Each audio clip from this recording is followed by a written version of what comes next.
நண்பர்கள் அனைவருக்கும் என்னுடைய அன்பான பணிவான வணக்கங்கள். என் பெயர் ஜான். நான் ஒரு குடிநோயாளி. எல்லாம் வல்ல இறைவனோட அருளாலையும் தோழமையில் இணைந்து செயல்படுவதால் நான் பெற்றுக்கொள்ளக்கூடிய அனுபவம் தம்பு நம்பிக்கையாலையும் இன்னைக்கு ஒரே ஒரு நாள் நான் குடிக்கல, தெளிவாக மன நிறைவாக அமைதியாக வாழ என்னாலான எல்லா முயற்சிகளையும் செய்து கொண்டிருக்கின்றேன்.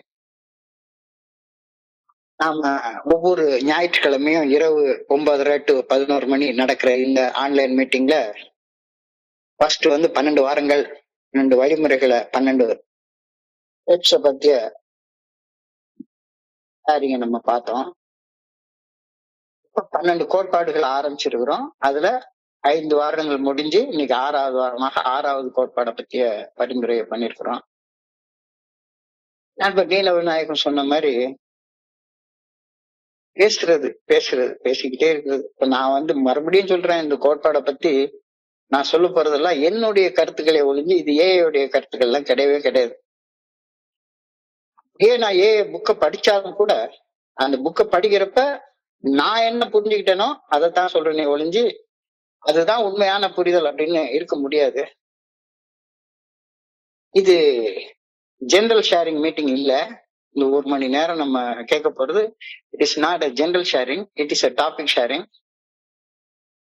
It is a closed meeting, மூடிய மீட்டிங் தான். கோட்பாடு மரபு வழி அறியப்பட்ட ஏஐ தோழமையின் 12 கோட்பாடுகள். ஆரம்பத்திலே சொன்ன மாதிரி நம்முடைய அக ஒற்றுமைக்காக 12 படிகள் அடங்கிய மீட்படையும் செயல் திட்டமும், நம்முடைய புற ஒற்றுமைக்காக மரபு வழியாக அறியப்பட்ட 12 கோட்பாடுகளும் நமக்கு கொடுக்கப்பட்டிருக்கின்றன. Personal inner integrity, social integrity. சமுதாயத்துல நம்ம ஒற்றுமையாக வாழ்றதுக்கு கோட்பாடுகள் இல்லைன்னா வாழவே முடியாது. 12 படிகள் அடங்கிய மீட்படையும் செயல் திட்டம் இல்லைன்னா அக ஒற்றுமையோட வாழ முடியாது. இந்த மரபு வழி அறியப்பட்ட 12 கோட்பாடுகள், முதல் கோட்பாடு ஒற்றுமையை பத்தி நமக்கு ஆழமாக சொல்லிச்சு. தன்னலத்தையும் தன்முனைப்பையும் புறந்தள்ளி வைத்து பொது நலனை முன்னிறுத்தி செயல்படுவதால் ஏஐ தோழமையில் இணைந்து செயல்படும் ஒவ்வொரு நண்பரும் ஏஐ தோழமை 12 பரிந்துரைக்கும் 12 படிகள் அடங்கிய மீட்படையும் செயல் திட்டத்துடன் ஒன்றுபட்டு ஒற்றுமையாக செயல்படுவதால் குணமடைதலில் தங்களுடைய முதல் படியை எடுத்து வைக்கின்றனர். Personal recovery depends upon AA unity. தனி மனிதன் குணமடைவது அந்த தனி மனிதன் ஏஐ தோழமையின் தத்துவங்களோடு ஒன்றிணைந்து செயல்படுவதை சார்ந்து அமைந்து. நான் எல்லாரும் சொன்ன மாதிரி இது குரூப்புக்கு தானே, எனக்கு இல்லை அப்படின்னு நினைச்சிட்டு இருந்தேன். இல்ல, மரபு வழி அறியப்பட்ட கோட்பாடுகள் ஒவ்வொரு தனி மனிதனுக்கும் கொடுக்கப்பட்டிருக்கிற பரிந்துரைகள் தான் அப்படின்றது தெரிஞ்சது. கோட்பாடு தலைமை பண்பு, லீடர்ஷிப் குவாலிட்டிஸ். யாருமே மேனேஜரியல் குவாலிட்டிஸ் வளர்த்து கொள்றது கிடையாது, மேலாண்மை பண்புகளை வளர்த்து கொள்றதே கிடையாது. தலைமை பண்புகளை வளர்த்து கொள்றது, மனசாட்சியின் மூலமாக வெளிப்படுத்தப்படும் இறையர் பேராட்டுறது, நல்ல ஒழுங்கான வழிகாட்டுதலுக்கு பணிந்து செயல்படுவதால் என்னுடைய வாழ்க்கைக்கு நானே தலைமையேற்று செயலாற்றக்கூடிய தலைமை பண்பை ஒவ்வொரு ஏஐ நண்பர் வளர்த்து கொள்ளணும் அப்படின்ற 2வது கோட்பாடு. 3வது கோட்பாடு சமத்துவம். இங்க யார் மெம்பர் எல்லாம் பிடிச்சி கூட்டம் சேர்க்கறதெல்லாம் கிடையவே கிடையாது. சமத்துவம். யாராக இருந்தாலும் சரிதான். ஒண்ணு, நீ 40 வருஷம் குடிக்காம இருந்தாலும் சரிதான், அல்லது வெறும் 4 நாள் குடிக்காம இருந்தாலும் சரிதான். 2 பேரும் ஈக்குவல் பிளாட்ஃபார்ம்ல தான் மீட் பண்றோம். குடிநோயிலிருந்து மீட்படைய தனக்கு வழங்கப்பட்ட வாய்ப்பை அவதிப்படும் அனைத்து நண்பருக்கும் வழங்கும் மனநிலையை உருவாக்கி கொள்வதால் மனித நேயத்துடன் நம்ம எல்லாரும் சமமாக ஒற்றுமையாக இந்த இடத்துல ஒன்னா கூடியிருக்கோம். சமத்துவ பண்பு அது 3வது கோட்பாடு நமக்கு சொல்லி தருது. 4வது கோட்பாடு எதற்கும் எவருக்கும் அடிமைப்பட்டு செயல்படாமல் யாரையுமே பாதிக்காத வண்ணம் தன்னைத்தானே ஆண்டு கொள்ளும் அந்த அட்டானமி, தன்னாட்சி. ஒவ்வொரு மனுஷனும் இங்க வழி நடத்துறதுக்கெல்லாம் வழிகாட்டி எல்லாம் கிடையவே கிடையாது. அன்போடு ஆதரிக்கக்கூடிய ஸ்பான்சர் தான் இருக்காரு ஒழிஞ்சு வழிகாட்டக்கூடிய கைடு எல்லாம் இங்க ஒருத்தருமே கிடையாது. எதற்கும் எவருக்கும் அடிமைப்பட்டு செயல்படாமல் எவரையும் பாதிக்காதவனும் தன்னைத்தானே ஆண்டு கொள்ளும் தன்னாட்சி பண்பு நாம் முழுமையான சுதந்திரத்துடன் செயல்படுவதற்கு வழிவகுக்கின்றது. 5வது கோட்பாடு சிங்கிள் அண்ட் பர்பஸ், ஒரே ஒரு செயல் நோக்கம். ஏஐ தோழமை செயல்படுவதற்கான ஒரே ஒரு செயல் நோக்கம் தெளிவாக இந்த கோட்பாட்டில் கூறப்பட்டுள்ளது. அவதிப்படும் குடிநோயாளிகளுக்கு ஏஏ தோழமை நற்செய்தி எடுத்து செல்லும் ஒரே ஒரு செயல் நோக்கத்தை தவிர வேற செயல் நோக்கமே கிடையாது அப்படின்றத போன வாரம் 5வது கோட்பாடை பத்தி பாக்குறப்ப நம்ம பார்த்துட்டோம். தடவை 6வது கோட்பாடு, நோ என்டாஸ்மெண்ட். நோ என்டாஸ்மெண்ட், யாரையுமே நம்ம என்டாஸ் பண்றதே கிடையாது. ஏஏ தோழமையின் பெயரை ஏஏ தோழமையின் ஒரே செயல் நோக்கத்தை தவிர வேறு எந்த செயல் நோக்கத்திற்காகவும் யாரும் பயன்படுத்தி பணம், ஆஸ்தி, புகழ், அந்தஸ்து ஆகியவற்றை ஈட்ட முற்படக்கூடாது. இந்த கருத்துல நாம உறுதியாக இருக்க முயற்சி பண்றோம். இது 6வது கோட்பாடு. இந்த ஆறு கோட்பாடுகள் ரொம்ப முக்கியமானவையாக கருதப்படுகின்றன. 6வது கோட்பாட சுருக்கமான வடிவத்தை நம்ம பார்த்தோம்னா,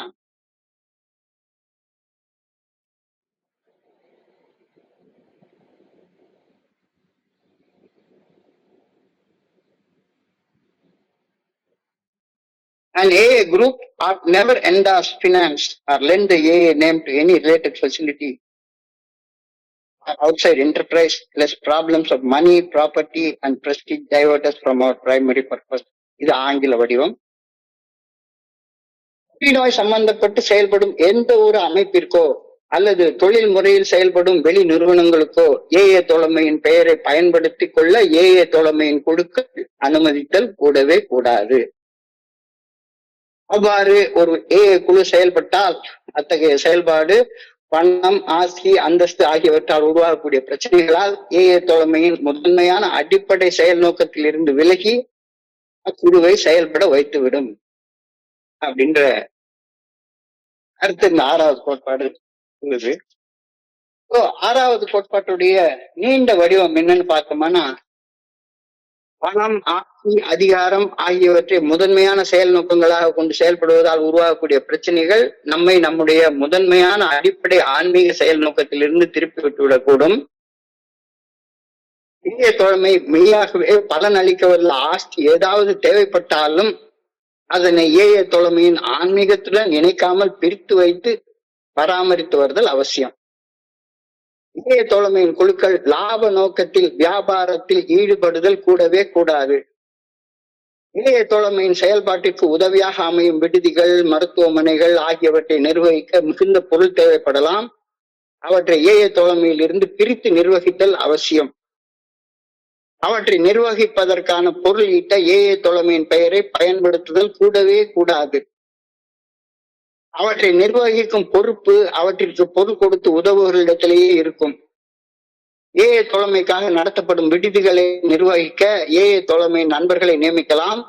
ஆயின் மருத்துவமனைகள் மற்றும் குடிநோயாளிகளுக்காக நடத்தப்படும் மறுவாழ்வு மையங்களை ஏஏ தோழமையுடன் சிறிதும் சம்பந்தப்படுத்தாமல் அவைகள் மருத்துவ ரீதியாக மட்டுமே கண்காணிக்கப்பட்டாக வேண்டும். ஏஏ தோழமையின் குழு யாருடனும் வேண்டுமானாலும் சேர்ந்து செயல்படலாம். ஆனால் இச்செயல்பாடு அவர்களுடன் முழுமையாக இணைந்து செயல்படும் அளவு செல்லக்கூடாது. ஏஏ தோழமை குழு தன்னை முழுமையாக எவருடன் இணைத்து கொண்டு செயல்படக்கூடாது. No affiliation. அழகா நீல விநாயகம் கேட்ட மாதிரி இந்த எல்லா கோட்பாடுகளோட மிக நீண்ட வடிவமாக இந்த 6வது கோட்பாடு மட்டும்தான் லாங் ஃபார்ம் வந்து ரொம்ப பெருசாக கொடுக்கப்பட்டது, ரொம்ப நீளமாக கொடுக்கப்பட்டது.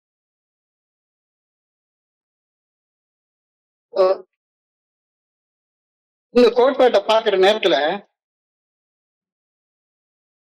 குடிநோய் என்ற மாபெரும் பிரச்சனைக்கே எங்களால தீர்வு காண முடிஞ்சிருச்சு. எங்களால இனிமே என்னத்துக்கு வேணாலும் தீர்வு காண முடியும், எதுக்கு வேணாலும் நம்மளால தீர்வு கண்ட முடியும், எங்களுக்கு வேற எல்லாமே நம்மளுக்கு எல்லாமே கிடைச்சு போச்சு. இப்போ குடிநோய் என்ற மாபெரும் பிரச்சனைக்கே எங்களால தீர்வு காண முடிஞ்சிருச்சு. எதுக்கு வேணாலும் தீர்வு காண எங்களால எங்களுக்கு சக்தி இருக்கு அப்படின்னு நாம நினைச்சுக்கிட்டோம்னா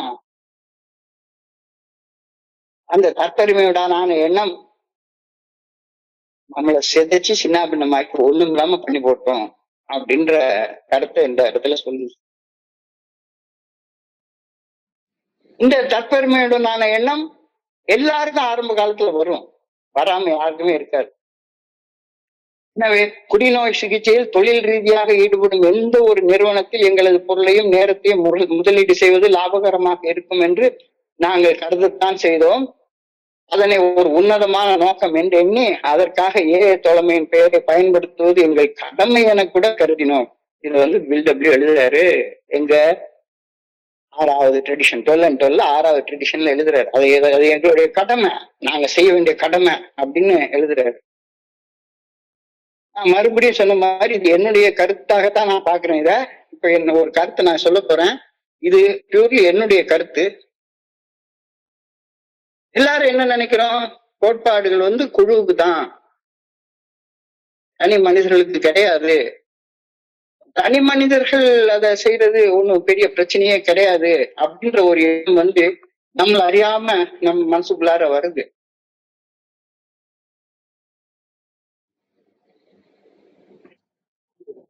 பழைய காலத்துல ஒரு படம் ஒண்ணு உண்டு, நான் ரொம்ப விரும்பி பார்த்த படம்.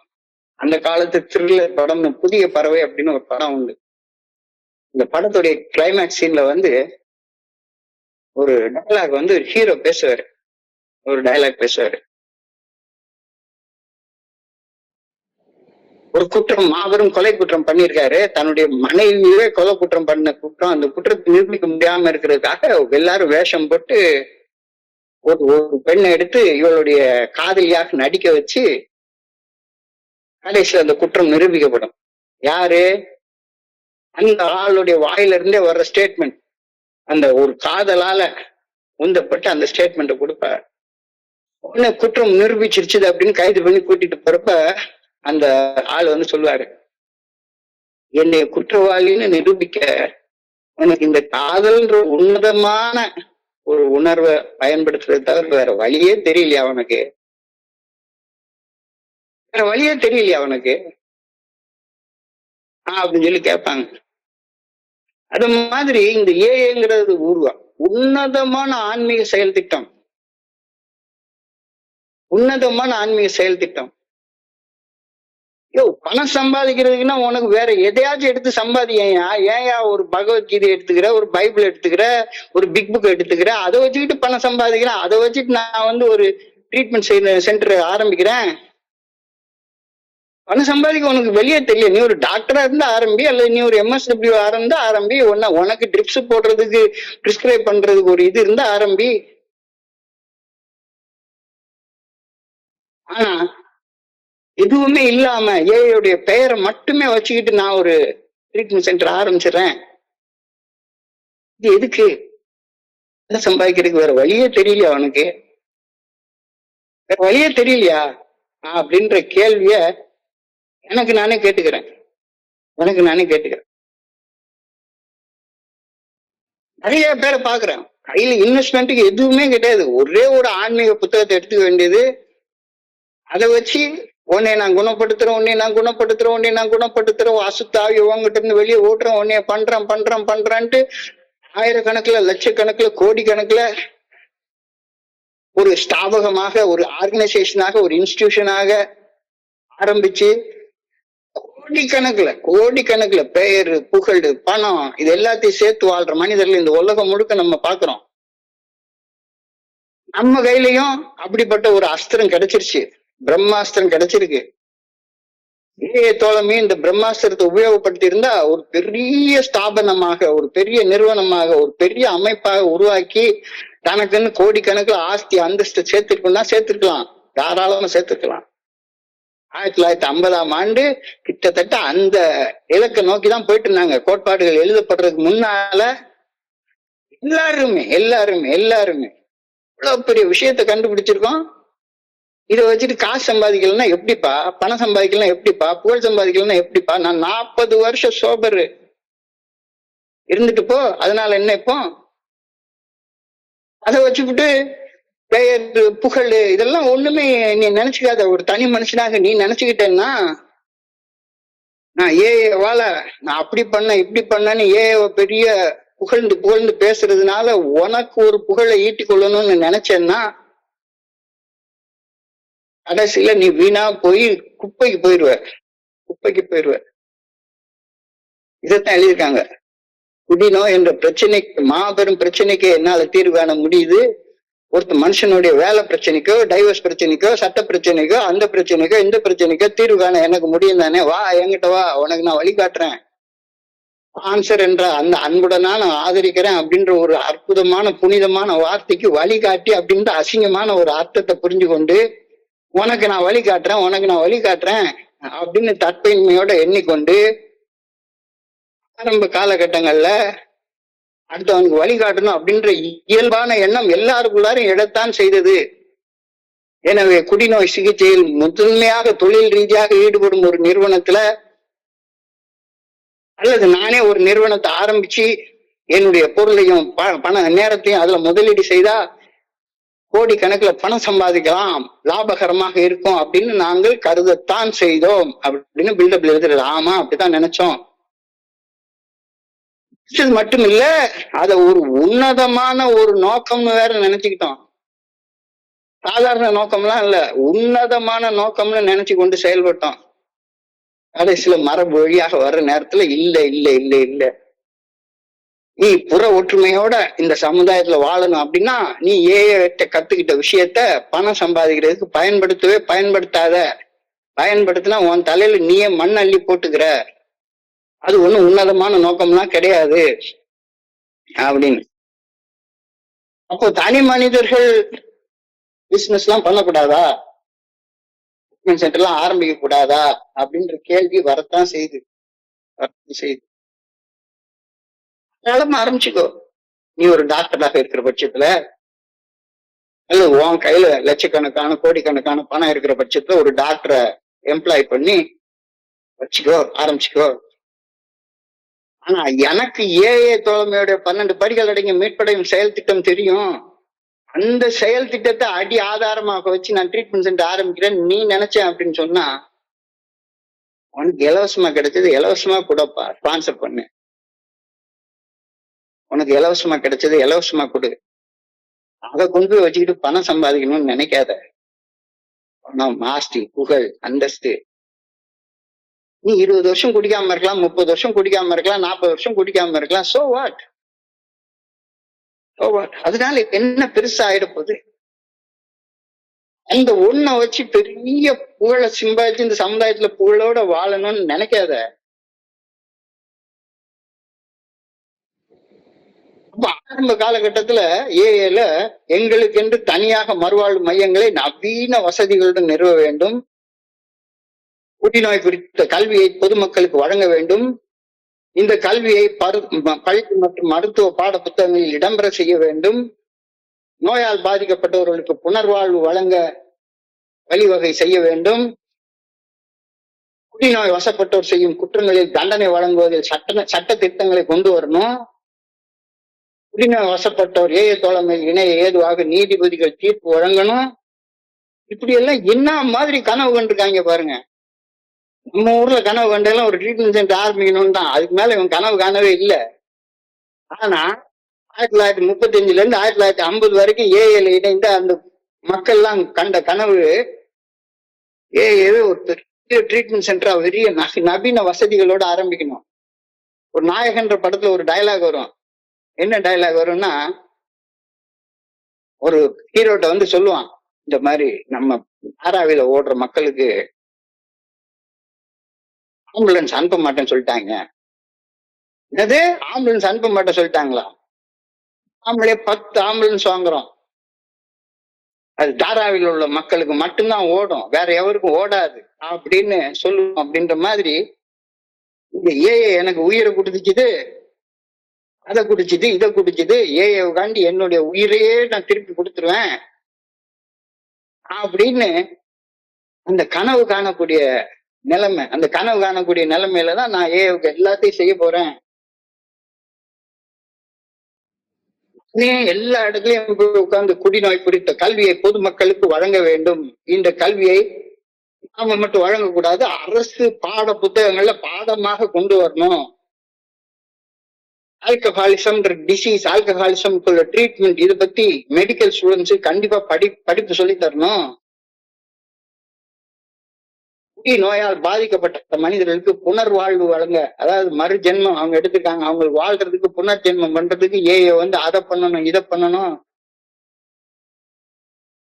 குடிச்சுட்டு எவனாச்சும் ஒருத்தன் போய் ட்ரங்க் அண்ட் டிரைவ்ல போய் மாட்டிக்கிட்டான் அப்படின்னா குடிநோய் வசப்பட்டோர் குற்றங்களில் தண்டனை வழங்குவதில் சட்ட திருத்தங்களை கொண்டு வரணும்.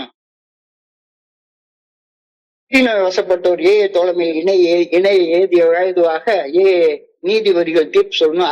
அதுக்கு தேவையான சட்ட திருத்தங்கள் எல்லாம் கொண்டு வரணும். ஜட்ஜ்மெண்ட் தீர்ப்பு இப்படித்தான் கொடுக்கணும் நீதிபதி. என்ன நீதிபதி? ட்ரங்க் அண்ட் டிரைவ் பண்ணியா, எவனாச்சும் ஆக்சிடென்ட் பண்ணிட்டியா, எவன் மண்டையாச்சும் உடைச்சிட்டியா, போய் 90 நாள் 90 மீட்டிங் அட்டன் பண்ணிட்டு வா அப்படின்னு நீதிபதி தீர்ப்பு சொல்ற அளவுக்கு சட்ட திட்டங்கள் கொண்டு வரணும். இவ்வளவு அளவுக்கு நீங்க யோசிச்சிருக்காங்க பாருங்க. எங்களது 12 படிகள் அடங்கிய மீட்படையும் செயல் திட்டத்தின் மூலம் அனைவரையும் ஏன் இந்த உலக அரசியலையே தூய்மைப்படுத்தி விட முடியும் என்று நாங்கள் கற்பனை செய்தோம். உலகத்தையே தூய்மைப்படுத்திட முடியும்யா எங்களால. நாங்கெல்லாம் பாரு எப்படிப்பட்ட ஆளுங்க தெரியுமா? நான் ஒரு ட்ரீட்மெண்ட் சென்டர் ஆரம்பிப்பேன், உலகத்தையே தூய்மைப்படுத்திடுவேன். உலகத்தையே தூய்மைப்படுத்திடுவேன். நான் ஒன்னும் லாப நோக்கத்துக்காக அதை ஆரம்பிக்கல. 12 படிகள் அடங்கிய மேற்படையும் செயல் திட்டம் கொடுத்து தெரிஞ்சிருச்சுது. எனக்கு வாழ்க்கை கொடுத்துருச்சுது. என்னுடைய ஸ்பான்சர் பண்ணிட்டாரு. என்னுடைய ஸ்பான்சர் எனக்கு எல்லாத்தையும் கத்து கொடுத்துட்டாரு. மறுபடியும் உன்னுடைய ஸ்பான்சரே கூட 1 மணி நேரம் ஷேர் பண்ண வச்சுட்டு அவருக்கு 500 ரூபாய் அனுப்புறேன்.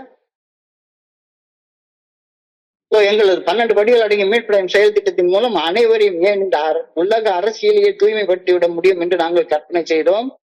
குடிநோயாளிகளை உள்ளடக்கிய தோழமை சமுதாயம் ஒரு புதிய ஆன்மீக விழிப்புணர்வு இந்த உலக சமுதாயத்துல உருவாக்க வல்ல முன்னோடியாக அமையும் என்று சிந்தித்தோம். அதாவது பில்டபிள்யூ டாக்டர் பாபா கடைசி அவருக்கு அடுத்த நாள் ஒரு ஆபரேஷன் இருக்கு, அது பார்க்க போறாரு.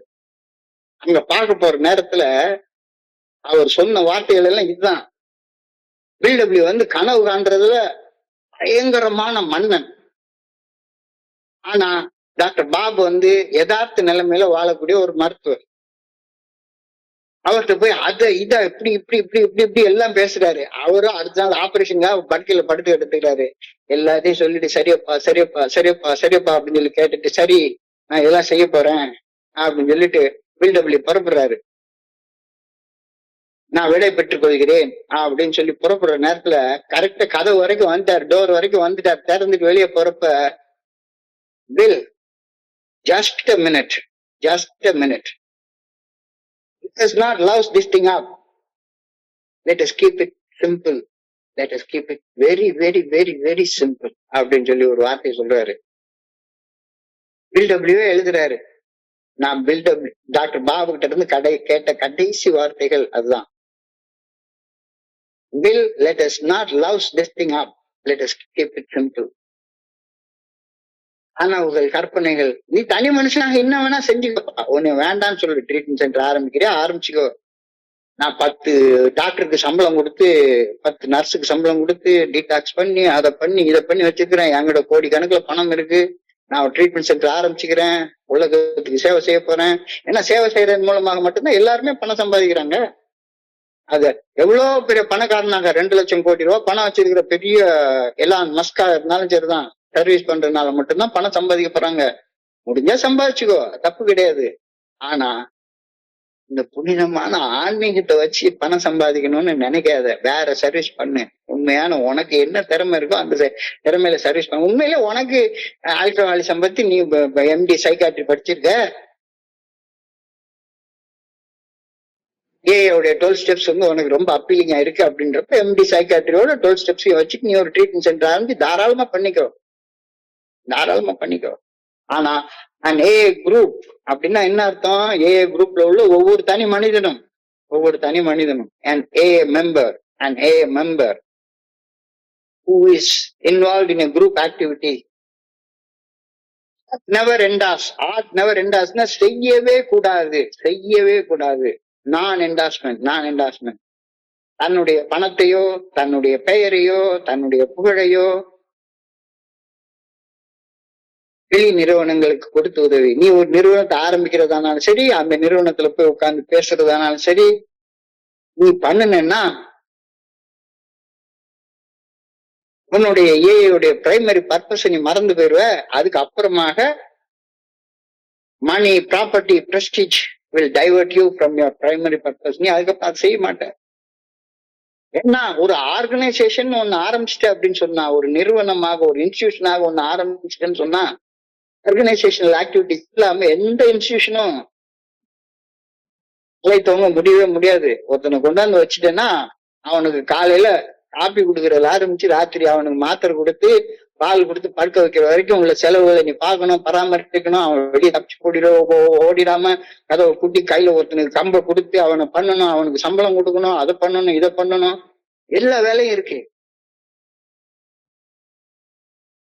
இந்த வேலையெல்லாம் செய்யறப்போ உன்னுடைய பிரைமரி பர்பஸ் வந்து கம்ப்ளீட்டா டிஃபீட் ஆயிரும். அதை செய்யாத, அதை செய்யாத. இப்போ மருத்துவத்துறையில், கல்வித்துறையில், ஆன்மீகம், சட்டம், நீதித்துறைகளில், சமூகவியல் ஆகிய துறைகளில் கால் பதித்து நாங்கள் முன்னேற சீர்திருத்தங்கள் முழுமையாக தோற்று போயின. எவ்வளவோ பண்ணி பார்த்துட்டாங்க, ஒண்ணு கூட சக்சஸ் ஆகல. எங்க 1935 இருந்து 1950 வரைக்கும் உள்ள அந்த காலகட்டத்துல என்னென்னமோ செஞ்சு பார்த்துட்டாங்க. தோழமே ஒரு சமூக சீர்திருத்த நிறுவனமாக அமைப்பாக செயல்பட ஆரம்பித்து விட்டதா அப்படின்ற ஐயம் அந்த 15 வருஷங்கள்ல மக்களுக்குள்ளார வர ஆரம்பிச்சிருச்சு. இவங்க எல்லாம் வந்து சோசியல் சர்வீஸ் பண்றதுக்காக வந்திருக்காங்கயா. இந்த இப்போ எலெக்ஷன் நேரத்துல ஓட்டு கேட்டு வர்றாங்கல்ல, அது மாதிரி சோசியல் சர்வீஸ் பண்ண வந்திருக்காங்கயா. இவங்க வந்து 12 படிகள் அடங்கி மீன்படம் செயல் திட்டத்தை வாழ்க்கையாக வாழ்றதுக்கு எல்லாம் வரல. இவன் சமுதாயத்தை திருத்த போறேன், நான் நாட்டை திருத்த போறேன், அந்த கோட்டையை பிடிக்க போறேன், டெலிகேட் ஆக போறேன், ட்ரஸ்டி ஆக போறேன், இன்டர்வியூ சேர்மன் ஆக போறேன், நான் வந்து இந்த மீட்டிங் நடத்த போறேன், ஊரை திருத்த போறேன். உன்னை திருத்தத்துக்கு நீயே வந்து அடிப்படையில் மறந்துவிடும். ஒரு சமூக சீர்திருத்த நிறுவனமாக அமைப்பாக செயல்பட ஆரம்பித்து விட்டதா என்ற ஐய மக்களிடையே உருவாக ஆரம்பிச்சது. சிறைச்சாலைகள், மனநல காப்பகங்களில் அடைக்கப்பட்ட இருந்த அனைவரும் மீட்கப்பட வேண்டும் என்று நாங்கள் போட்ட கூச்சல் அதிகரித்த போது எங்களை நடவடிக்கைகள் குறித்து மக்கள் பெரிதும் குழப்பம் அடைந்தார்கள். இது பின்தம்பியோட வார்த்தை, என் வார்த்தை இல்ல. எல்லாரும் ஒரு என்னடா இது, நேற்று வரைக்கும் உட்கார்ந்து மீட்டிங் வந்துட்டு இருந்தா இன்னைக்கு உட்கார்ந்துட்டு நான் எல்லாரையும் திருத்த போறேன், இது பண்ண போறேன், அது பண்ண போறேன், ஆளுங்களை சப்ளை பண்ண போறேன் அப்படின்னு சொல்லிட்டு அலையிறான். ஆளுங்களை சப்ளை பண்ண போறேன்ட்டு ஏல இருந்து ஆளுங்களையே புடிச்சு உறிஞ்சி எடுத்துட்டு உட்கார்ந்துருக்கான். என்ன நடத்திட்டு இருக்காங்க அவங்க? மக்களுக்கு அந்த சந்தேகம் வந்துருச்சு. வெறும் குழப்பம் வந்து போச்சு. இது குழப்பம் வந்து போச்சு. இந்த சூழ்நிலையில் தான் 6வது கோட்பாட்டின் மைய கருத்து எங்கள் உள்ளங்களில் ஆழமாக பதிந்தது. எவ்வளவு உயர்ந்த உன்னதமாக நோக்கமாக இருப்பினும் கூட தொழில் ரீதியாக செயல்படும் எந்த ஒரு அமைப்புடனும் எந்த ஒரு நிறுவனத்துடனும் தனி ஒரு உறுப்பினராகிய நான் சேர்ந்து செயல்படுதல் கூடவே கூடாது. உனக்கு நான் ஹெல்ப் பண்றேன், உன் கூட இணைந்து செயல்பட மாட்டேன், உன் கூட இணைந்து செயல்படுதல் கூடவே கூடாது. நெவர் நெவர் நெவர், செய்யவே மாட்டேன் அப்படின்ட்டு உறுதியாக தீர்மானித்தோம். இந்த தீர்மானத்தின் அடிப்படையில தான் இந்த கோட்பாடு எழுதப்பட்டது, 6வது கோட்பாடு. தோழமையில் செயல்படும் குடிநோயாளிகள் ஆகிய நாங்கள் உலகின் எல்லா பிரச்சனைகளையும் தீர்க்க ஆற்றல் அற்றவர்கள். எங்களுக்கு அந்த ஆற்றல் எல்லாம் கிடையவே கிடையாது அப்படின்ற உண்மைய கண்ணுக்கு முன்னால தெளிவா பார்த்ததுக்கு அப்புறமாக இந்த கோட்பாட்டை எழுதியிருக்கிறோம். இதையும் மீறி எனக்கு அந்த கெப்பாசிட்டி இருக்கு அப்படின்னு நீ ஒரு நிறுவனத்தை ஆரம்பிக்கிறன்னா ஆரம்பிச்சுக்கோ, அது உன்னுடைய சொந்த பொறுப்பு. ஏவுக்கும் அதுக்கு சம்பந்தமே கிடையாது. நான் ஏவுக்கு ஆள் சப்ளை பண்றேன் அப்படின்லாம் நீ உலகத்துல பீட்டிட்டு அலையாத.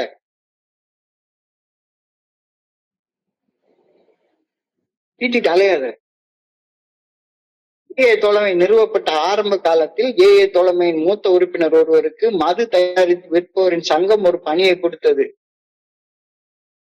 என்ன பணி? அது தயாரித்து. ஆமா, ரொம்ப எக்ஸசிவா குடிக்கிறவங்க செத்து போயிடுறாங்க, அதனால எப்படி கண்ட்ரோல்டா குடிக்கிறது அப்படின்னு கத்து கொடுக்கக்கூடிய ஒரு பணியை ஆரம்பிக்கலாம். அதுக்கு ஒரு மெம்பரை அட்வர்டைஸ்மெண்ட் டைரக்டரா போட்டுடலாம். ஏன்னா உடைய பெயரையும் நம்ம பயன்படுத்தின மாதிரி ஆயிப்போச்சு. அவருக்கும் நம்ம சம்பளத்தை கொடுத்துரும். ஒரு கம்பெனியோடைய அட்வர்டைஸ்மெண்ட் டைரக்டர் அவரு.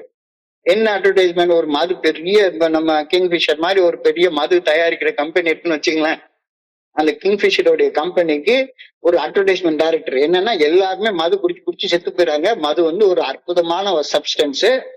அந்த சப்ஸ்டன்ஸை நீங்க அளவோட குடிச்சீங்கன்னா நல்ல சந்தோஷமா இருக்கலாம் அப்படின்னு ஒரு அட்வர்டைஸ்மெண்ட் டைரக்டர் போஸ்ட் ஒண்ணு கொடுத்துடலாம் அப்படின்னு சொல்லி ஒரு மெம்பருக்கு கூப்பிடுறாங்க. எவ்வளவு பெரிய விஷயமா இருக்கு. ஒரு பெரிய, அதாவது நம்ம இந்தியாவிலேயே இவ்வளவு பெரிய கோடிக்கணக்கில் பிசினஸ் பண்ற ஒரு மது தயாரிக்கிற சங்கம், இந்த மது தயாரிப்பு டாஸ்மாக்னு ஒண்ணு வச்சுங்களேன், அரசாங்கமே இது பண்ணுது. அரசாங்கத்துல ஒரு துறையை இது பண்ணி அதுல ஒரு மெம்பர் டைரக்டரா போட்டு இந்த மாதிரி அந்த இயக்குனருடைய வேலை என்ன, அட்வர்டைஸ்மெண்ட் இயக்குனர், விளம்பர இயக்குனருடைய வேலை என்ன, குடிச்சு குடிச்சு செத்துட கூடாது, இந்த பத்தியா நான் பார்த்து குடிச்சு குடிச்சு செத்துட்டு இருந்தேன், அதனால அளவோட குடி அப்படின்னு சொல்லி அளவுடன் மது அருந்துவது எப்படி என்பது குறித்த கல்வியை பொதுமக்களுக்கு கற்பிப்பது அந்த விளம்பர ஸ்தாபனத்துக்கு கொடுத்து அந்த நண்பரை விளம்பர இயக்குனராக பணி அமர்த்தவும் தீர்மானித்தார்கள். ஒரு பயங்கரமான சேலரி கொடுத்துட்டாங்க.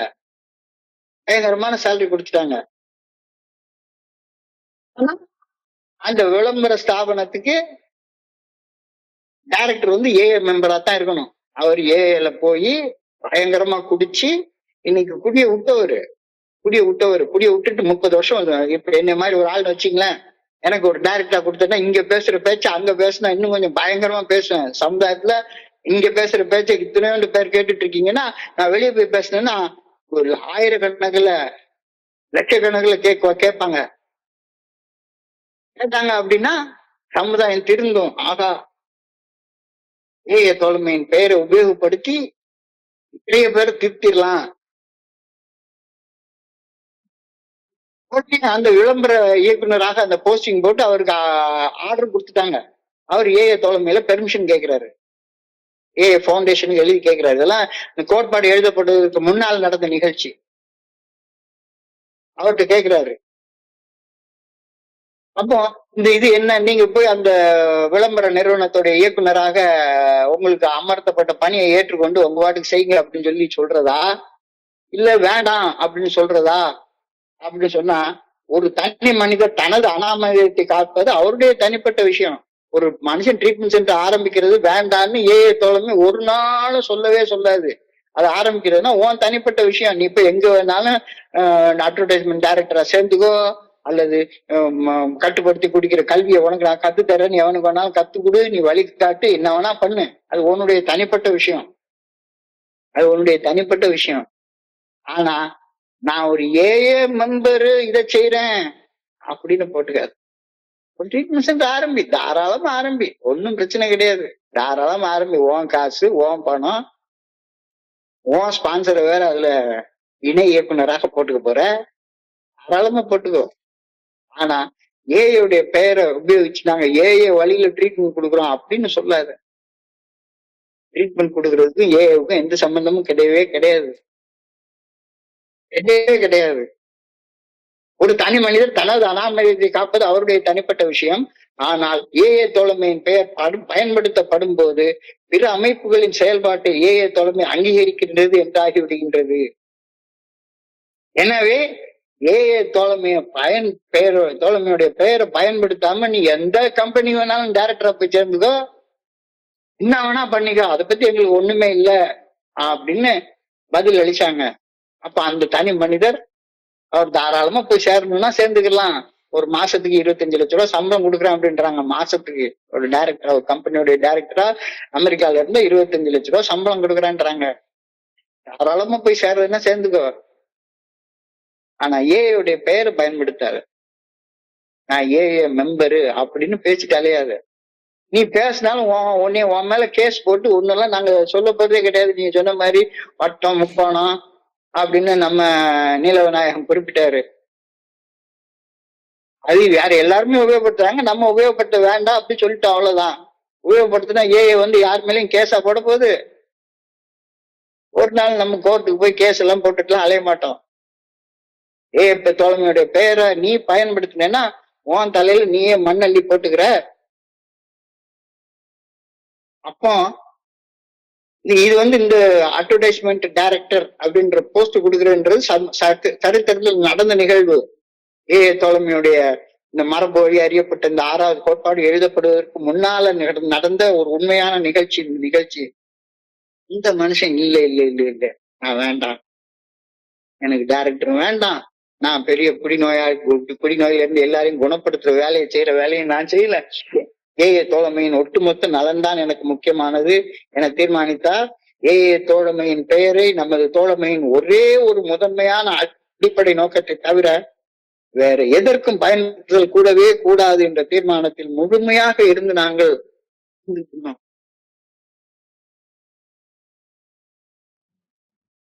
இது வந்து ரொம்ப ஒரு ஆழமான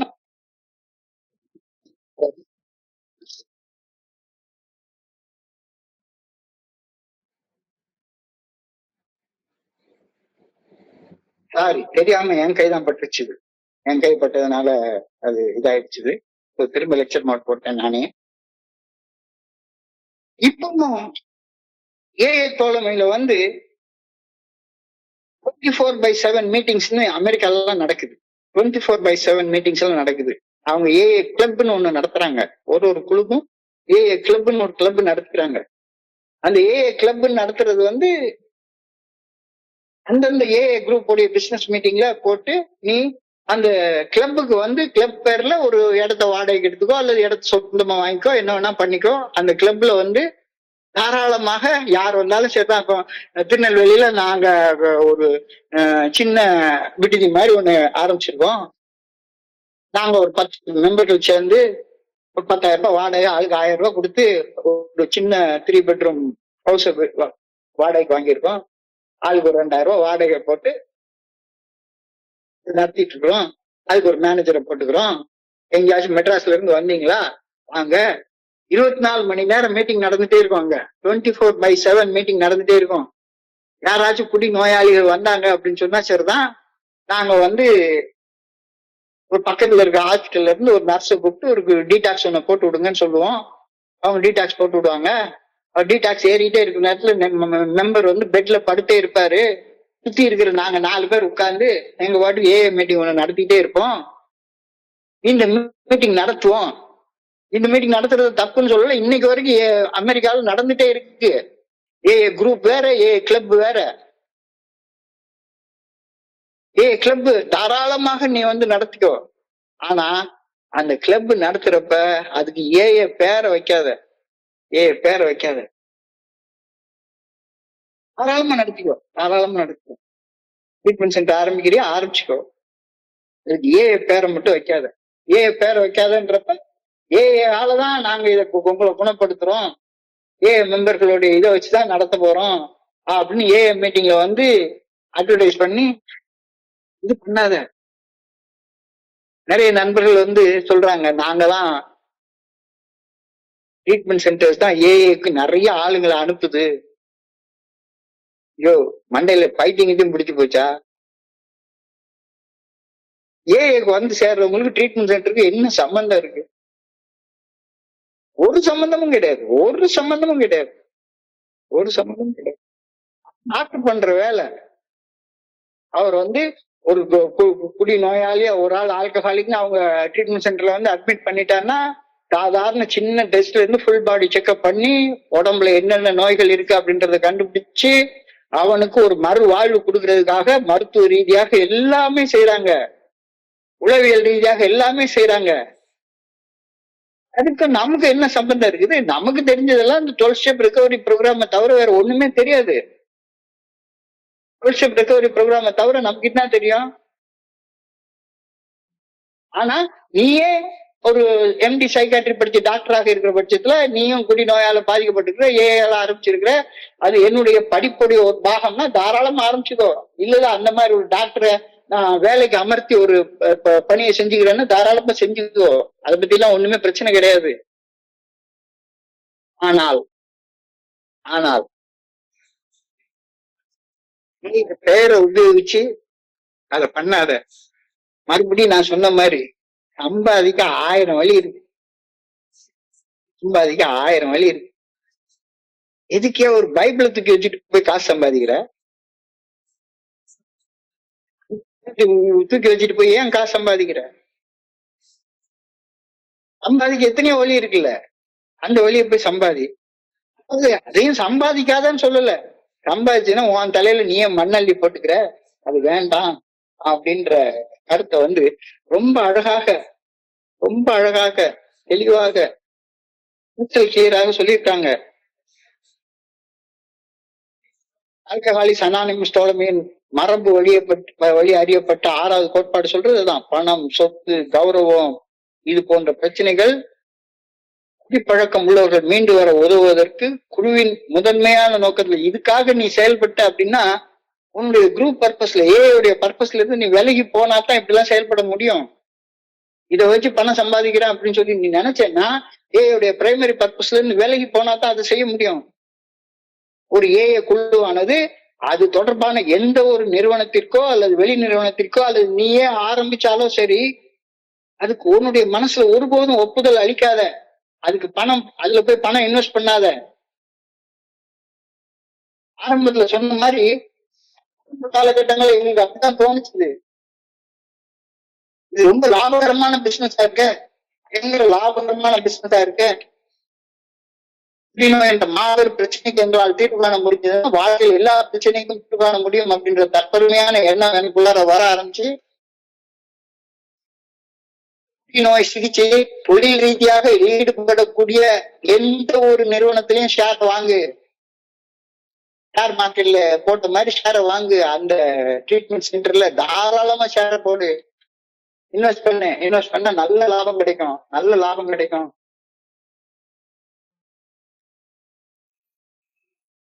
இந்த மாதிரி கற்பனை எல்லாம் வேண்டாம் வேண்டாம் அப்படின்னு சொல்லி அழகா சொல்றாங்க. செஞ்சா என்ன ஆகும்? சிக்கல் உண்டாகும். சிக்கல்ல போய் சிக்கிக்காத அப்படின்னு 6வது கோட்பாடு சொல்லுது. மருத்துவமனைகள், மன்றங்கள் அல்லது மீட்பு மையங்கள் போன்ற வெளி வணிகங்களை தவிர்க்கும் நோக்கத்தோட இரு. வணிக ரீதியாக இது செயல்பட்டு பிசினஸா செய்யாத, வேண்டாம் வேண்டாம் வேண்டாம் சொல்லுது. இது வந்து பொருளாதாரத்தையும் ஆன்மீகத்தையும் தனியா பிரிச்சு காட்டுது. வசதிகள் தேவை, தனி மனிதனுக்கு எல்லாருக்கும் வசதிகள் அவசியமாக இருக்கலாம். ஆனால் இந்த சென்டர்ஸ் வந்து ஏஐ குழுவுடன் நேரடியாக இணைக்கப்படாமல் தனியாக நிர்வகிக்கப்படணும். நீ கிளப்பே கூட ஒண்ணு ஆரம்பி, ஆனால் தனியாக நிர்வாகம் பண்ணிக்கோ. அங்கீகாரம் அளிப்பது போன்ற தோற்றத்தை தவிர்ப்பதற்காக ஏஐ கோலம் கொடுத்து தங்களது பெயரை ஏஐ அல்லாத நிறுவனங்களுக்கு ஒருபோதும் பயன்படுத்துறதுக்கு அனுமதி கொடுக்காத. பயன்படுத்தினா அது அவன் தலையெழுத்து, அவன் தலையில அவனே மண்ணள்ளி போட்டுட்டு போறான். நீ போய் அங்க போய் உட்கார்ந்து காசு நீட்டி கை நீட்டி காசு வாங்கிட்டு வந்துடாத.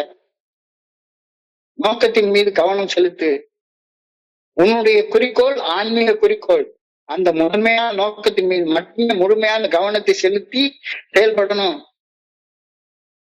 சார்பு மட்டும்தான் குறிக்கோள். இது அடுத்த கோட்பாடுல வருது, செல்ஃப் சப்போர்ட்டிங். சார்பு மட்டும்தான் குறிக்கோள்.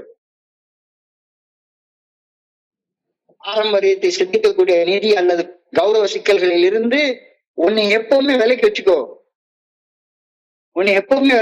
இதுல கொண்டு போய் பணத்தை போய் இன்வெஸ்ட் பண்ணாத. வேண்டாம் வேண்டாம். இதுல பண்றதுனால எனக்கு கௌரவம் கிடைக்கும், நான் 10 மெம்பரை கொண்டாந்து கொண்டாந்து சேர்த்த எனக்கு பேர் கிடைக்கும், புகழ் கிடைக்கும். இதுல புகழ் இல்ல, ஒரு மண்ணாங்கட்டியும் இல்ல, தெளிவாக புரிஞ்சுக்கோ அப்படின்னு அழகா சொல்லி தர்றாங்க. இப்போ ஒரு கருத்து அழகாக சொல்றாங்க. எப்படி ஏஐ தோழமையின் 12 மரபு வழி அறியப்பட்ட 12 கோட்பாடுகள் எழுதப்பட்டன அப்படின்றத பாக்குற நேரத்துல ஒவ்வொரு ஸ்டெப்புக்கும் பேரலாகத்தான் ஒரு ட்ரெடிஷன் எழுதப்பட்டிருக்கிறது. அதாவது ஏஐ தோழமையின் 12 படிகள் அடங்கிய மீட்படையும் செயல் திட்டத்துல ஒவ்வொரு படியிலையும் நாம என்ன செய்யணும் அப்படின்றது சொல்லப்பட்டிருக்கிறது. மரபு வழி அறியப்பட்ட கோட்பாடுகள் அதை எப்படி செய்யணும் அப்படின்னு சொல்லப்பட்டிருக்கிறது. என்ன செய்யணும், எப்படி செய்யணும், என்ன செய்யணும் அப்படின்ற பரிந்துரை நோயாளின்னு ஒப்புக்கொள்ளணும். முதல் படி சொல்லுது, நோயாளின்னு ஒப்புக்கொள்ளணும். அது செய்ய வேண்டிய செயல். எப்படி செய்யணும்? தோழமையை உறுதியாக பிடிச்சுக்கோ, personal recovery depends upon AI unity. நீ நோயாளின்னு சொல்லுது, நோயிலிருந்து குணமடைவதற்கான பரிந்துரைய கோட்பாடு சொல்லுது, நம்பணும் சொல்லுது. எப்படி நம்பணும்? உனக்கான நல்ல ஒழுங்கான வழிகாட்டுதல் உன்னுடைய மனசாட்சியின் மூலமாக வெளிப்படுத்தப்படுகிறது அப்படின்னு நம்பணும். அப்ப parallel between the AA 6 step and 6th tradition என்னன்னு கேட்டா, the parallel between AA 6 step entirely ready to have defects removed. என்னுடைய குறைபாடுகள் நீக்கப்படுவதற்கு, என்னுடைய குணக்கோளாறுகள் நீக்கப்படுவதற்கு முழுமையாக தயாராக இருத்தல் 6வது படிநிலையில பரிந்துரைக்கப்பட்ட பரிந்துரை. இதை எப்படி நிறைவு பண்றோம்? வெளி நிறுவனங்களுக்கு ஒப்புதல் கொடுக்காம, வெளி நிறுவனங்கள்ல போய் நீ பகிர்ந்து கொள்ளாம இருக்கிற செயலை செய்யறதன் மூலமாக நீ தயாராயிருக்க. ரொம்ப அழகா சொல்லிருக்கிறத. Parallel between AA 6 step entirely ready to have defects removed and 6th tradition no endorsement of outside issues lies in the removal of obstacles to spiritual growth. Both involve surrendering selfish ego driven desires, personal defects in step 6 and money prestige issues in tradition 6.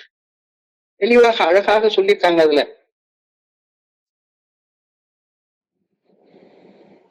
இரண்டுமே சொசைட்டில மற்றவர்களுக்கு service பண்றதுல, பணி செய்வதில் கவனத்தை நிலைநிறுத்துவதற்காக சுயநலம் மற்றும் அகங்காரத்தால, ஆணவத்தால உந்தப்பட்ட ஆசைகளை நிறுவனம் அப்படின்னு சொல்லுது. அதை எப்படி நீங்க செய்ய போற? பணத்துக்கு முக்கியத்துவம் கொடுக்காத, கௌரவத்துக்கு முக்கியத்துவம் கொடுக்காத, புகழுக்கு முக்கியத்துவம் கொடுக்காத அப்படின்றது மூலமாக நீ 6வது கோட்பாட்டை செயல்படுத்துற, 6வது படிநிலை பரிந்துரையை செயல்படுத்துற அப்படின்னு சொல்றது. ஆன்மீக வளர்ச்சியை தடுக்கும் சுயநலம், பயம், கர்வம் போன்ற குணக்கோளாறுகளை கைவிடுவதற்காக அகத்துல என்னைய ப்ரிப்பேர் பண்ணிக்கிறது தேவைப்படுது. அகத்துல ப்ரிப்பேர் பண்ணிக்கிறேன்னா பொருட்களை நான் என்ன செய்யணும்? கொண்டு செல்வதை தடுக்கும் வெளிப்புற சிக்கல்களை எது சிக்கல் பண்ணுது? பணம், சொத்து, கௌரவம், இது எல்லாத்தையும் விட்டுரு. வெளிப்புறத்துல உன்னை தயார் பண்ணிக்கிறதுனால உள்ளுக்குள்ளார உள்ள குணக்கோளாறு உங்ககிட்ட இருந்து அகற்றம் படிக்கின்றது அப்படின்றத புரிஞ்சுக்கோ. This is the parallel between the 6th step and the 6th tradition. 6வது படிநிலை பரிந்துரைக்கும் 6வது கோட்பாட்டுல சொல்லப்பட்டிருக்கிற பரிந்துரைக்கும் இடையில உள்ள கவனிக்கப்பட வேண்டிய முக்கியமான ஒற்றுமைகள் தனிநபர் அங்கீகாரம் மற்றும் குழு அங்கீகாரம். படி எண் 6 தனிப்பட்ட அகங்காரத்தை, அதாவது தனிப்பட்ட என்னுடைய குணக்கோளாறுகளை, குறைபாடுகளை அகற்றுமாறு வலியுறுத்துகிறது. அது எப்படி செய்யறது? மரபு வழியாக ஒரு குழுவில் இணைந்து செயல்படக்கூடிய தனி மனிதன் தன்னுடைய அகங்காரத்தை, பணம், சொத்து, புகழ், கௌரவம் இதெல்லாத்தையும் தவிர்த்து அகற்றுமாறு வலியுறுத்துகிறது. இதை விட்டுட்டு அது தானா நிறைவேறும். கோளாறு selfishness and self centredness, bad thinking is the root cause of all our troubles. பிரச்சனையே பணம், சொத்து, புகழ் இது அடையிறதுலாம் இருக்கு. நெஞ்ச தொட்டு கையை வச்சு சொல்லு, சர்வீஸ் பண்றதுக்காக ட்ரீட்மெண்ட் சென்டர் ஆரம்பிக்கிறியா அல்லது பணம் சம்பாதிக்கிறதுக்காக ட்ரீட்மெண்ட் சென்டர் ஆரம்பிக்கிறியா? ஒரு ட்ரீட்மெண்ட் சென்டர் ஆரம்பிச்சுட்டா உடனே பக்கத்துல இருக்க ட்ரீட்மெண்ட் சென்டரோட உனக்கு போட்டி வந்துருது இல்ல தானா? நான் எவ்வளவு பேரை அனுப்பிச்சு வச்சிருக்கேன் அப்படின்ற ஒரு போட்டி தானா வந்துருது தானே? கௌரவம் வந்துருது இல்ல, புகழ் வந்துருது இல்ல. என்ன chief executive officer of this, இது எம்டி அப்படின்னு ஒரு பேரை போட்டு உட்காரணும் அப்படின்ற ஆசை சாதாரணமா வேலை செஞ்சுட்டு எனக்கு வச்சு எவ்வளவு பணத்தை சம்பாதிச்சிடலாம் அப்படின்றது வந்துருது இல்ல. இப்போ போலமையின் 12 படிநிலைகள் மேற்கொள்ள செயல் திட்டத்தின் 6வது படி தனிப்பட்ட அகங்காரத்தை, அந்த அகங்காரத்தை அகற்றுமாறு வலியுறுத்துகிறது. ஆணவம், தன்முனைப்பு இதை அகற்றும்படி சொல்லுது. அதான் என்னுடைய குறைபாடு, selfishness and self centredness, that we think is the root cause of all our troubles அப்படின்னு 6வது படிநிலை பரிந்துரை சொல்லுது. இந்த பிரச்சனையே எனக்கு எங்க இருந்துட்டா பணம் வரும், எனக்கு எங்க இருந்தா புகழ் வரும், எனக்கு எங்க இருந்தா மரியாதை வரும், நான் இவ்வளவு பெரிய இயக்கத்தோடைய நிறுவனர் ஆகி போயிடும்ல, ஏஏவுல எனக்கு அந்த இது கிடைக்காது. அதுக்குன்னு ஒண்ணு உருவாக்கி வச்சுக்க வேண்டியது, அதுக்குன்னு ஒரு அசோசியேஷனை உருவாக்கி வச்சுக்க வேண்டியது, அது பெரிய 5 ஸ்டார் ஹோட்டல்ல அதுக்கு ஒரு மீட்டிங் நடத்த வேண்டியது, கௌரவம் கௌரவம் கௌரவம் அதை விட்டுறதன் மூலமாக மட்டும்தான் 6வது ஸ்டெப் நீ இது பண்ண முடியும். வேற எப்படி ஒன்னால அதை பண்ண முடியும்?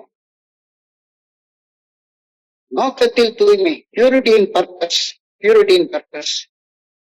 Both primary purpose of AA step 6 ensures individual is not driven by character flaws. Tradition 6 ensures that the member of the AA group is not distracted by outside interest. ரொம்ப அழகாக சொல்லியிருக்காங்க. என்னுடைய செயல் நோக்கம் அதுல தூய்மையாக இருக்கணும். ஏஏ தோழமை பரிந்துரைக்கக்கூடிய 12 படிகள் அடங்கிய மேற்படையும் செயல் திட்டத்தின் 6வது படி என்ன சொல்லுது? தனி நபர் தன்னுடைய குணநல குறைபாடுகளால குணநல போராளிகளால உந்தப்பட்டு செயல்படாம இருக்கணும் அப்படின்றத உறுதி செய்ய சொல்லுது. எப்படி இதை உறுதி செய்து கொள்வது? வெளிப்புற ஆர்வங்களால் திசை திருப்பப்படாம இருப்பதால மட்டும்தானே இதை நான் செய்ய முடியும். வச்சு பணம் சம்பாதிக்காத, வச்சு பணம் சம்பாதிக்காத, ஆன்மீகத்தை வச்சு பணம் சம்பாதிக்காத. நான் ஆரம்பத்திலே சொன்ன மாதிரி 2 குறிஞ்சி வந்து இதுக்கும் இந்த 6வது கோட்பாட்டுக்கு என்னப்பா சம்பந்தம்? என்னைய கண்டுபிடிக்க, என்னுடைய குற்றத்தை நிரூபிக்க உனக்கு வேற வழியே தெரியலையா? காதல்ன்ற அந்த புனிதமான உணர்வை வச்சுதான் என்னைய இந்த மாதிரி பண்ணணுமா அப்படின்னு சொல்லி கேட்ட உடனே, இப்ப நீ என்னை காதலிச்சதெல்லாம் பொய்யா அப்படின்னு சொல்லி கேப்பா. இல்லை கோபால், இல்லை கோபால், நான் காதலித்தெல்லாம் உண்மை. ஆனா நான் வந்து இதை பண்றதுதான் வந்தேன். ஆனா கடைசியில உங்ககிட்ட உண்மையிலே காதல்ல விழுந்துட்டேன். ஐயோ, கதையெல்லாம் விடாத, படம் எல்லாம் நடிப்பெல்லாம் விட்டுரு. எதுக்காக ஆரம்பிக்கிறோன்ற நோக்கம் உனக்கு தெரியாதா என்ன? பணம் சம்பாதிக்கணும், சொத்து சம்பாதிக்கணும், பொருள் சம்பாதிக்கணும், 4 பேருக்கு சர்வீஸ் பண்ணணும் அப்படின்ற மோட்டிவ்காக ஆரம்பிக்கணும். நீ ஆரம்பிக்கல. ஆனா ஒரு அமைப்பு, ஒரு நிறுவனம், ஒரு ஆர்கனைசேஷன் அப்படின்னு வந்துட்டா அதுக்குள்ள நீ வந்து ஒரு சேரை போட்டு உட்கார்ந்துட்டேன்னா காலையில இருந்து சாயங்காலம் வரைக்கும் அதுக்கு அக்கௌண்ட் கொடுக்குறதுக்கே உனக்கு நேரம் சரியா போயிருக்குல்லப்பா. அக்கௌண்ட் கொடுக்குறதுல நேரம் சரியா போயிடுச்சுன்னா உன்னுடைய ஸ்பிரிச்சுவல் பர்பஸ் எல்லாம் நீ எங்க தயார்படுத்துவ? நோக்கத்துக்கு தூய்மை தானா கெட்டு போயிடும். 6வது கோட்பாடுல மரபு வழி அழகாக தெரிஞ்சுக்கிட்டு தெளிவா எழுதிட்டாங்க. குடிநோயை குணப்படுத்தல் சம்பந்தப்பட்ட பணிகளில் ஈடுபட்டு செயல்படும் எந்த ஒரு அமைப்பிற்கோ அல்லது அப்பணிகளை தொழில் முறையில் செயல்படுத்தும் வேறு நிறுவனங்களுக்கோ உன் பேரை கொடுக்கவே கொடுக்காத. தோழமையின் குழுக்கள் இதை அனுமதிக்கிறதே கிடையாது. அவ்வாறு செய்தால் அத்தகைய செயல்பாடு பணம், ஆஸ்தி, அந்தஸ்து ஆகியவற்றால் பிரச்சனைகளை உருவாக்கிவிடும். அந்த பிரச்சனைகள் உன்னுடைய முதன்மையான அடிப்படை நோக்கத்துல இருந்து இது பண்ணிட்டு அந்த அடிப்படை நோக்கத்துல செயல்படுற மாதிரி நடிக்கதான் வைக்கும். செயல்படலாம் முடியாது. காலையில எந்திரிச்ச உடனே அங்க போலீஸ் ஸ்டேஷன்ல இருந்து ஒரு காலு, அந்த வீட்டுல இருந்து ஒரு காலு, இந்த வீட்டுல இருந்து ஒரு காலு. ஒரு சென்டருக்கு போறேன், என்னங்கடா பண்ணிட்டு இருக்கீங்க அப்படின்னா ஒரு பையனை பார்த்தான். அவனை பார்த்தா கிட்டத்தட்ட அவனுக்கு 14-15 வயசு ஆகுது. என்னடா ஒண்ணு எங்க கொண்டாந்து உட்காந்து வச்சிருக்காங்க அப்படின்னு சொல்லி கேட்டா சொல்றான், சார் பக்கத்துல இருக்க ஒரு சிகரெட்டை கொடுத்தான் சார், வாங்கி சிகரெட்டை குடிச்சேன் சார். அவன் கொஞ்ச நாள் கழிச்சு அந்த சிகரெட்டுக்குள்ளார ஒரு கண்டா வச்சு கொடுத்தான் சார், அதை அடிச்சுட்டேன் சார். என்ன கொண்டாந்து இங்க உட்காந்து வச்சுட்டாங்க, என்கிட்டயும் 15,000 வாங்கிட்டாங்க. அவனுக்கு பக்கத்துல ஒரு 72 வயசு ஆள் உட்கார்ந்துருக்காரு. அவருக்கும் உட்கார்ந்து இந்த பக்கத்துல உட்கார்ந்து ஒரு 25 வயசு அம்மா உட்கார்ந்து ஏதோ ஒரு கிளாஸ் எடுத்துட்டு உட்கார்ந்துருக்கு. இந்த பக்கமா நம்மளால மேனேஜிங் டைரக்டர் ஒரு 100 போட்டு உட்கார்ந்துட்டு இருக்காரு. என்னையா பண்றீங்க?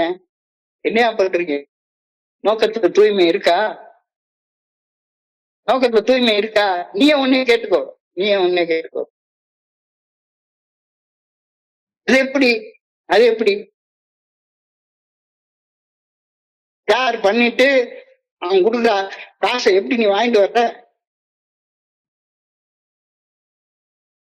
அறநிலைகள் மற்றும் விருப்பம், இந்த இரண்டுக்கும் இடையே பாதுகாப்பாக கொண்டும் தீங்கு விளைவிக்கும் விஷயங்களை கைவிடுவதற்காக ஒரு விருப்பம் தேவைப்படுகிறது. படி எண் 6 நம் ஆறுதல்களை, குறைகளை கைவிடுகின்றோம். படி எண் மரபு வழியாக அறியப்பட்ட கோட்பாடு 6 சாத்தியமான அதிகாரத்தை, ஆதரவுகளை கைவிட்டு விடுகின்றோம். So what to do is told in step 6. How to do it is told in tradition 6.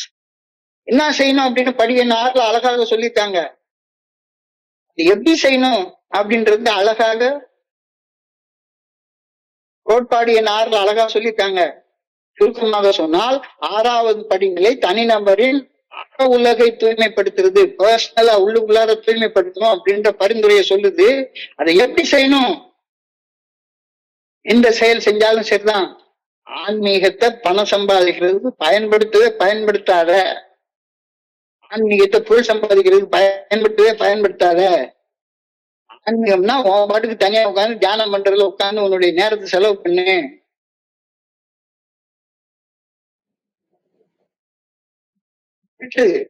விட்டு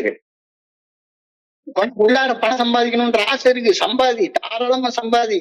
ஆனா எதுக்காக எப்படி சம்பாதிக்க போறன்றது ரொம்ப முக்கியமானது இல்ல. சும்மா உட்கார்ந்து ஆன்மீகத்தை கையில எடுத்துட்டு ஒரு ஆள் வந்து சாதாரணமான ஒரு கிளார்க்கா இருக்கிறார் ஒரு பேங்க்ல, ஒரு பைபிள கை எடுக்கிறாரு, கேட்டா 1,00,000 கோடி ரூபாய் சொத்து இருக்கின்றாரு, 1,00,000 கோடி ரூபாய் சொத்து இருக்கின்றாரு. தியான மையம் சாதாரணமாக கூடாஞ்சேரியில இருந்து ஆரம்பிக்கிறாங்க, ஒரு சாதாரண தியான மையம் ஆரம்பிக்கிறாங்க. தியானம் பண்ணிட்டு இருந்த ஒரு ஆளு திடீர்னு பார்த்தா 50,000 கோடி ரூபாய் சொத்து, 60,000 கோடி ரூபாய் சொத்து எங்கேயோ பெங்களூர்ல ஏதோ ஒரு மூலையில இருக்குன்னு சொல்றாங்க. எப்படி உனக்கு கடவுள் இலவசமாக கொடுத்திருக்கிற அந்த தியான பயிற்சிய, இந்த 12 படிகள் அடங்கிய மீட்பின் செயல் திட்டத்தை எப்படிப்பா காசாக்கணும்னு உனக்கு தோணுது? 6வது படிநிலை தனிநபரின் அக உலகை தூய்மைப்படுத்தணும்னு சொல்லுது. அதை எப்படி தூய்மைப்படுத்தணும்? ஆன்மீகத்தை பணம் சம்பாதிக்கிறது பயன்படுத்தாம இருக்கிறதுனால மட்டும்தான் உங்களுடைய அகம் தூய்மையாக இருக்கும். உங்களுடைய புற உலகுல நீ பணம் சம்பாதிக்கிறதுக்கு என்ன வேணாலும் இது பண்ணு. உனக்கு உன்னுடைய திறமைகளை உபயோகிச்சுட்டு உன்னுடைய உடம்ப உபயோகப்படுத்தி விவசாயம் பண்ணு, 4 பேருக்கு ஏதாச்சும் பண்ணு, கார்பென்ட்ரி பண்ணு, பிளம்பிங் பண்ணு, எலக்ட்ரிக்கல் ஒர்க் பண்ணு, என்ன வேணா பண்ணி சம்பாதி. ஆனா 12 படிகள் அடங்கிய மீட்பு செயல் திட்டத்தை வச்சா எனக்கு பணம் கிடைக்கும் அப்படின்னு குறுக்கு வழி ஒண்ணு கண்டுபிடிச்சிக்கிட்டு அதை செய்யாத. உனக்கு இண்டிவிஜுவலா பணம் வேணும், இண்டிவிஜுவலா புகழ் வேணும், இண்டிவிஜுவலா கௌரவம் வேணும் அப்படின்னா எப்படி வேணாலும் அதை உருவாக்கு. அதுக்கு ஏஐ வந்து உட்கார்ந்து பயன்படுத்திட்டே இருக்காத. அழகா ரொம்ப ரொம்ப கிளியரா சொல்லியிருக்காங்க அப்படின்றது தெளிவா புரியுது. ரொம்ப அழகா சொல்லிடுறாங்க. Problems of money, property and authority may easily divert us from our primary spiritual aim. We think therefore that any considerable property of genuine use to AA should be separately incorporated. அதையும் AA தோழமையும் ப்ராப்பர்ட்டியும் ஒன்னா mix பண்ணவே பண்ணாத. கிட்டிய போட்டோமா, 10 ரூபாய் போட்டோமா, டீயை குடிச்சோமா, அக்கௌண்ட்டை close பண்ணி தூர போட்டோமா, வந்துட்டே இரு. இல்ல இன்டர் குரூப் ஒண்ணு ஆரம்பிங்கன்னா தனியா ஆரம்பிச்சுக்கோ, ஏ குழுல இருந்து தனியா ஆரம்பிச்சுக்கோ. இன்டர் குரூப் வச்சுட்டு அனிவர்சரி நடத்துறியா, தனி அக்கௌண்ட் நடத்திக்கோ.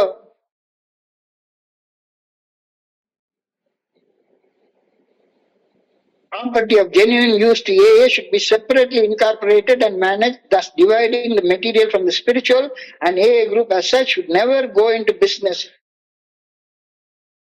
என்ன அர்த்தம்? குரூப் பிசினஸ் பண்ணக்கூடாதுன்னா குரூப்ல இருக்க மெம்பர் நீ பிசினஸ் பண்ணலாமா ஏஐ வச்சுட்டு அர்த்தமாயிடுமா? Secondary aids to AA such as clubs or hospitals which require much property or administration are to be incorporated and so set apart. If necessary, they can be freely discarded by the groups. Group அதுக்கு சம்பந்தப்படுத்தவே படுத்தாத. ஏஐக்கு நான் ஆள் supply பண்றேன், ஏஐக்கு ஆள் supply பண்றேன், கடவுள் supply பண்ண அழகாக தெளிவாக சூப்பராக சொல்லப்பட்டிருக்கிறது. இந்த 6வது கோட்பாடை பற்றி பார்க்கிற நேரத்துல இதுல என்னுடைய செயல்பாடு இப்ப உன்னை நீயே கண்ணை மூடி உன் நெஞ்சில கைய வச்சு ஏஏ தோழமையின் பெயரையும் ஏஏ தோழமையின் 12 படிகள் அடங்கிய மீட்படையும் செயல் திட்டத்தையும் பயன்படுத்தி புகழ், பணம், ஆஸ்தி, அந்தஸ்து, கௌரவம் சம்பாதிக்கும் ஆசை எனக்குள்ளார இருக்குதா? கொஞ்சம் நெஞ்சில கைய வச்சு உனக்கு நீங்க சொல்லிக்கொள். ஏஏ தோழமையின் பெயரையும் ஏஏ தோழமையின் 12 படிகள் அடங்கிய மீட்படையும் செயல் திட்டத்தையும் பயன்படுத்தி புகழ், பணம் சம்பாதிக்கும் ஆசை என்கிட்ட இன்னும் இருக்குதா? என்னுடைய உயிரை காப்பாற்றிய ஏஏ தோழமையின் பொது நலனை முன்னிறுத்தி அப்பெயருக்கு களங்கம் ஏற்படாத வண்ணம் செயல்பட நான் முயற்சிக்கின்றேனா? யாருக்கும் பதில் சொல்ல வேண்டாம், உங்களுக்கு நீங்களே பதில் சொல்லிக் கொள்ளுங்க போதும். இதை தொடர்ந்து அழகான ஒரு பிரார்த்தனையை எழுதியிருக்காங்க. அன்பான இறைவா, ஏஏ தோழமையின் பெயரை பயன்படுத்தி புகழ் பணம் ஈட்டும் எண்ணம் என் மனதில் சிறிதும் உருவாதவாறு என்னை பாதுகாத்தருளும். அன்பான இறைவா, ஏஏ தோழமையின் பெயரை பயன்படுத்தி புகழ் பணம் ஈட்டும் எண்ணம் என் மனதில் சிறிதும் உருவாகாதவாறு என்னை காத்தருளும். என்றென்றும் ஏஏ தோழமைக்கு நன்றி கடன் பட்டவனாக ஏஏ தோழமையின் பொது நலனை முதன்படுத்தி மேன்மைப்படுத்தி செயல்படும் மன பக்குவத்தை எனக்கு அளித்தருளும். நன்றி இறைவா. மறுபடியும் நான் சொல்றேன், இப்ப சொன்னதெல்லாம் ஏஏ தோழமையுடைய கருத்து இல்ல. அப்கோர்ஸ் நான் படிச்சது எல்லாமே ட்ரெடிஷன்ஸ்ல 6வது கோட்பாட்டுல எழுதப்பட்ட வார்த்தைகளை தான் நான் படிச்சிருக்கேன். 6வது படிநிலை பரிந்துரைக்கும் 6வது கோட்பாட்டுக்கு உள்ள பேரலாக ஏஏ தோழமையின் இதுல உள்ள விஷயங்களை தான் நான் படிச்சிருக்கேன். ஆனாலும் என் மனுஷன் மூளை எனக்கு என்ன புரியுதோ அதை தான் புரிஞ்சு கொள்ளணும். அதனால என்னுடைய மனித குறைபாடு ஒருவேளை என்னுடைய பகிர்வுல இருந்தாலும் இருக்கலாம். ஸோ மறுபடியும் கரெக்டா சொல்லிக்கிறேன், நான் சொன்னதெல்லாம் என்னுடைய கருத்து. இது எதை உடம்பு கம்பேர் பண்ணி இவர் சொல்லிட்டாரு அதனாலதான் இது இறுதியான கருத்து அப்படின்னு எடுத்துக்காதீங்க. எனக்கு புரிஞ்ச அளவுல உங்களுக்கு என்ன சந்தேகம் இருந்தாலும் இன்னொரு 10 நிமிஷம் 15 நிமிஷம் நம்ம கேள்வி பதில் செஷன்ல வச்சுப்போம், அதை கேட்போம். ஸோ எனக்கு தெரிஞ்ச அளவுல இந்த பிரேயரை சொல்லி நான் முடிச்சுட்டேன். எனக்கு இந்த வாய்ப்பு கொடுத்த குழுவிற்கு என்னுடைய மிக பணிவான நன்றிகளை தெரிவிச்சு கொள்றேன். இதுவரைக்கும் பொறுமையாக கேட்ட ஒவ்வொரு நண்பருக்கும் என்னுடைய பணிவான நன்றிகள். இந்த இரவு பொழுது நண்பர்களுக்கு இனிமையான இரவாக அமைய இரவு பணியோட வேண்டிக் கொள்கின்றேன். நன்றி நன்றி நன்றி நன்றி நன்றி நன்றி.